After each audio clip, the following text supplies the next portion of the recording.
Hi, it's Mike. Let's think.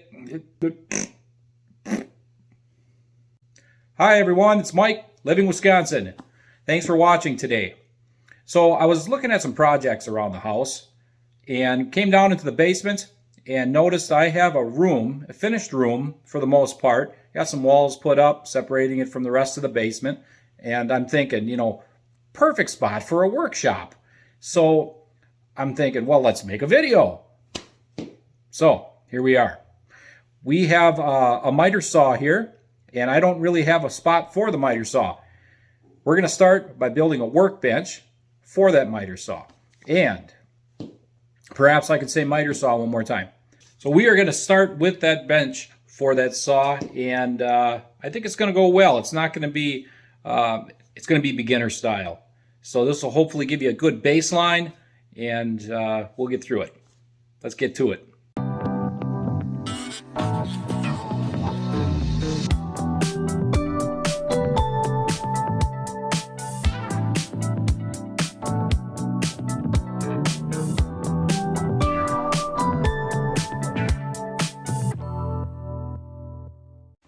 So this is the wall that I want this bench on.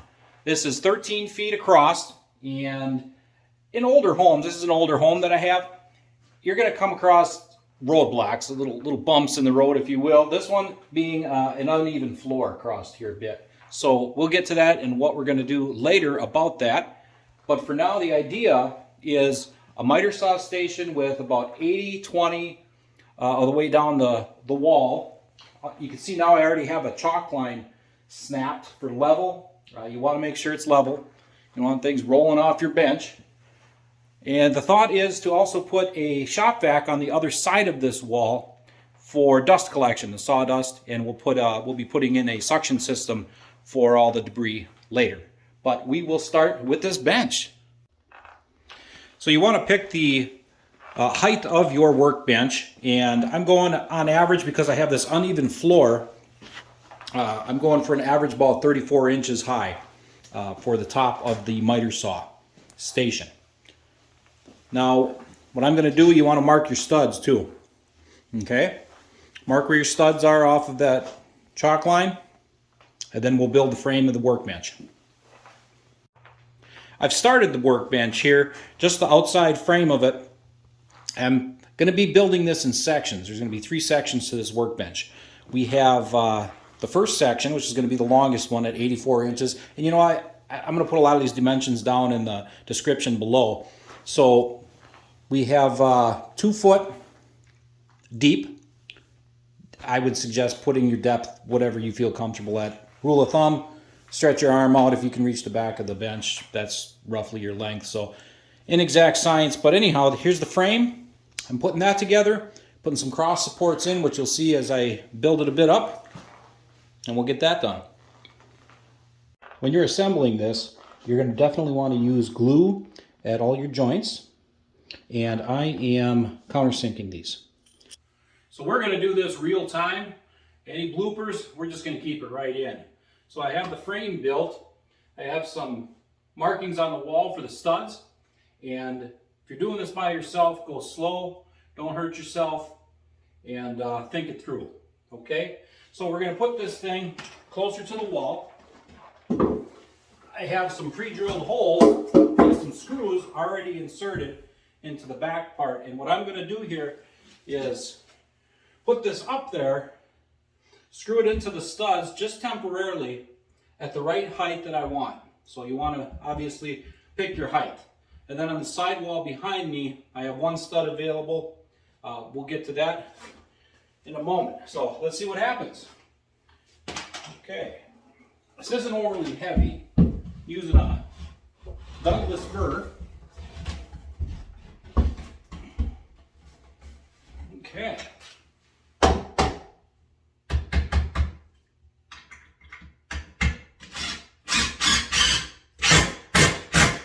There's one.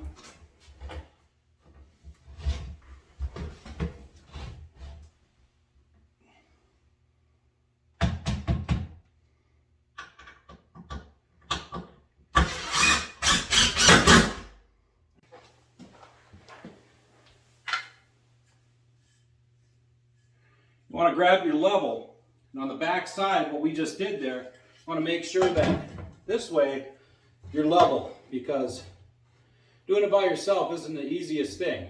So always check level. I already checked it all the way down. We're right on the money. So got a little lucky there, I think.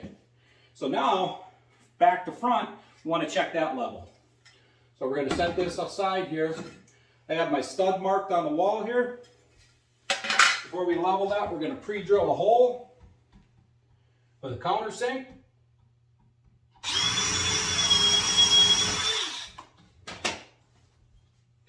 Insert our screw. Put our level on there. And all you're going to do is raise this thing up until your bubble's where you need it.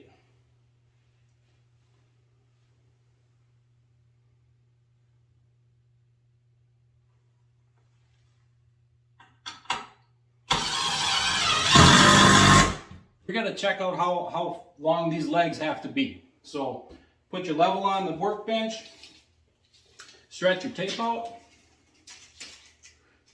and then what you're going to want to do is lock that and just raise your bench up until your bubble on your level is where you want it. And we're looking at 34 inches.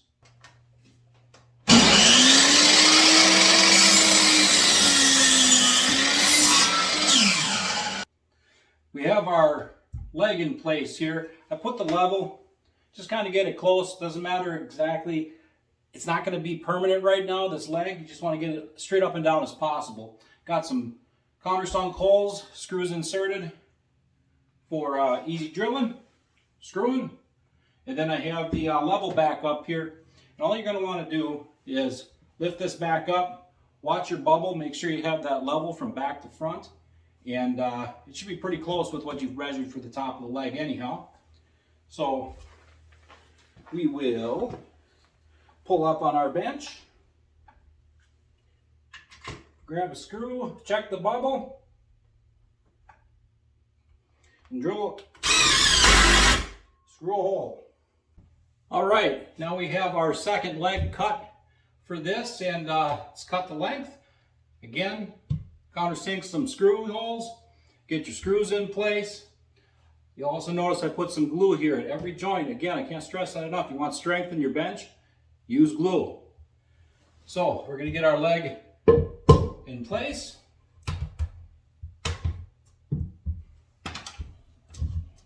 There we go. And then we will fasten it.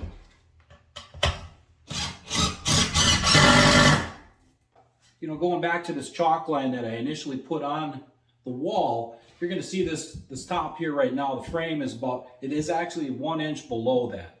And you always want to think ahead. I know my top is going to be 1 inch thick, which is actually going to consist of some 1/4 inch plywood and some MDF board, which is going to be 3/4 of an inch thick. So 1 inch, again, going back to the legs now, we glued them, screwed them, and once you come back around to it, you want to take that level again, and then you can adjust your leg to get it level up and down. So that glue, when it dries, it's not going to mess with that. So should work out good. Let's move on.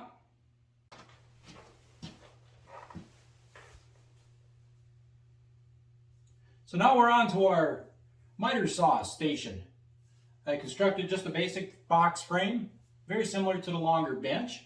And you just want to make sure you build this box and leave this platform wide enough for the full motion of the miter saw. And once you have that, you can just go ahead and fasten it. Very similar to the rest of the workbench that I built so far. Put your level up there. You're going to want to make sure you keep that same level. Put your level up there. Get the bubble where you want, and once it is, this one's actually sitting right where I need it. So I'm just going to go ahead and fasten the back right to the stud. Right on the money. Also, don't forget countersinking. Countersink everything, glue everything, finish fastening in place. And it should be good.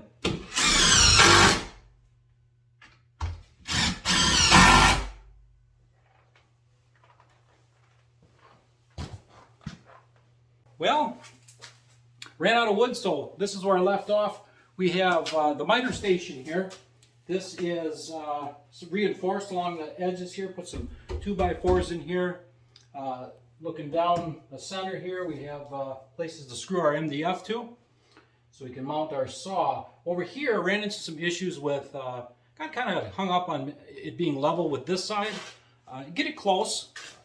If anything, go a millimeter or two below that side, because that's your drop side. And really, that's not going to make a big deal. So I'm going to go get some more lumber. I have to pick up my MDF and my plywood, and we're going to put the top on.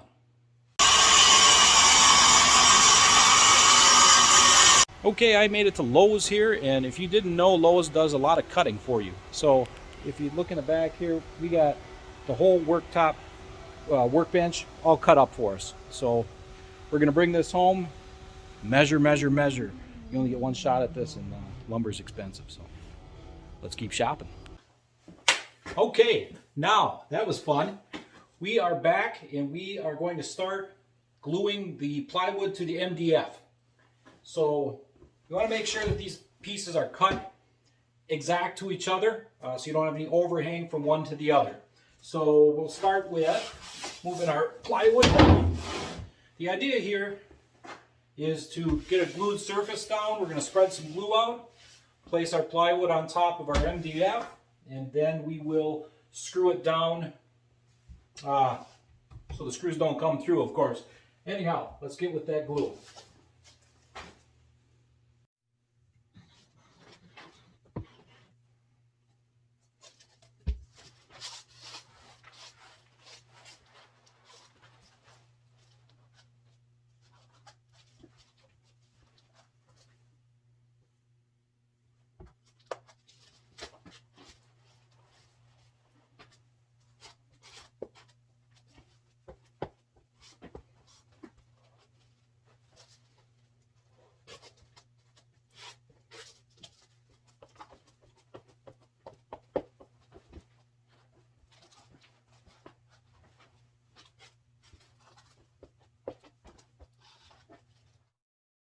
Once your glue is spread out, just a note, you don't want your glue getting too close to the edge. I would suggest staying about 2 inches away from the edge so you don't get a bunch of drips when you squish them together and fasten the screws. Now for the plywood. Put that plywood right on up there.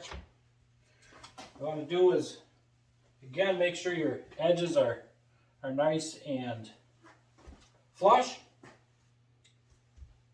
all the way around. Looking good. Now we're going to take these screws and put them in.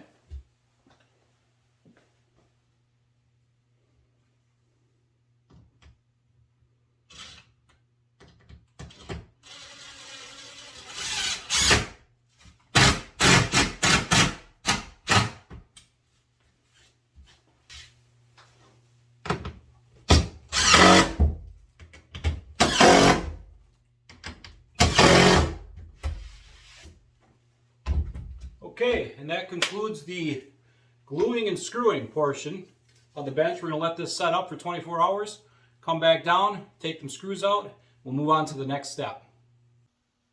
Now that we have the screws out from the underside of the plywood and MDF, glue again is set up for 24 hours. Got the tops all laid out, and we are ready for the edge stripping.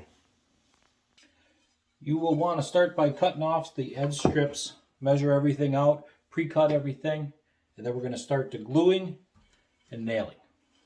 For this application, I'm using a Gorilla Wood Glue. Good stuff for MDF.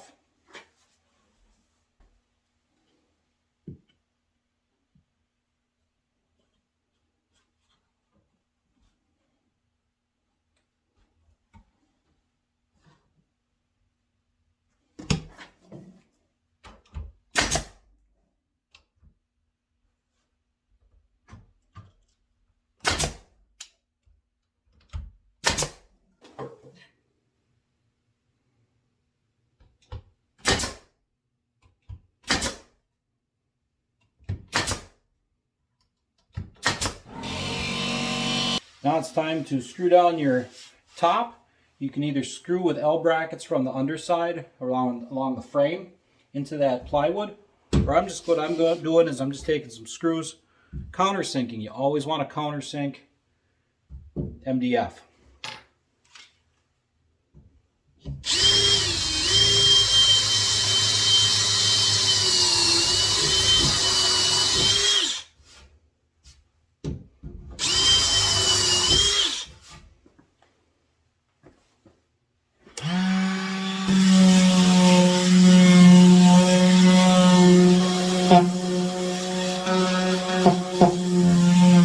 With all the sanding done, as you can see, I added a little bit of quarter round trim. You can use whatever you'd like.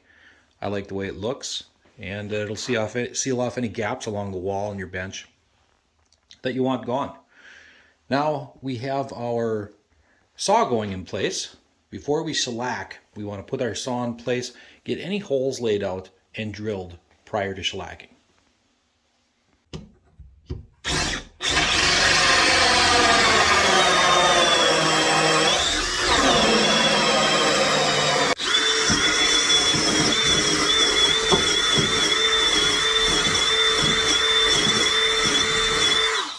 Now that we have our holes drilled, we want to make sure that our surfaces are free of any dust and debris. So grab your towel, start wiping.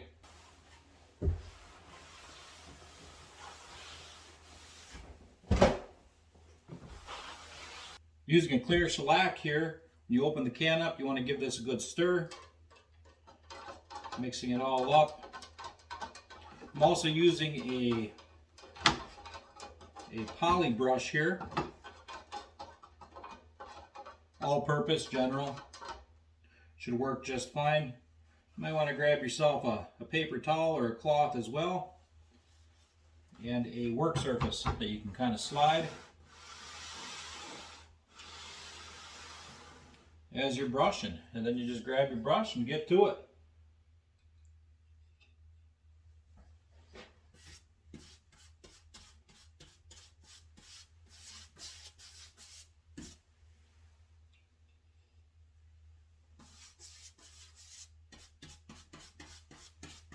You know, somebody made mention that this stuff smells like rum. It does.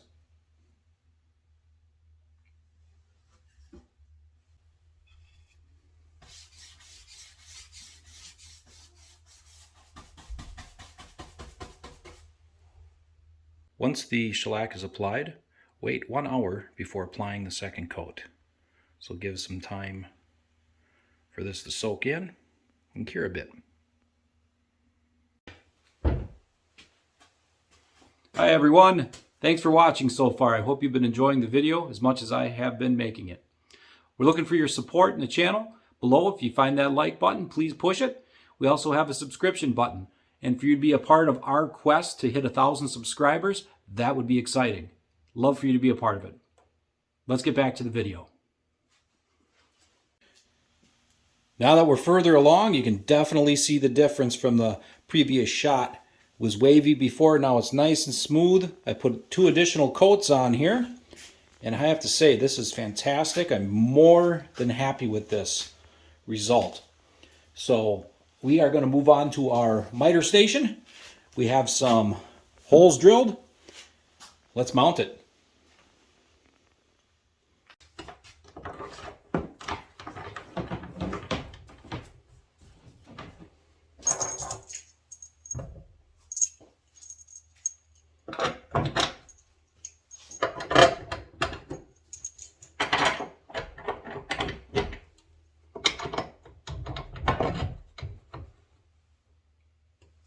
All right, everyone, I think that does it for today.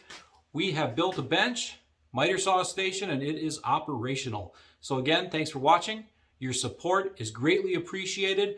Please, if you could hit that subscription button below, I would greatly appreciate it in our quest to get to 1,000 subscribers. Thanks for watching, and until next time, take care of yourself.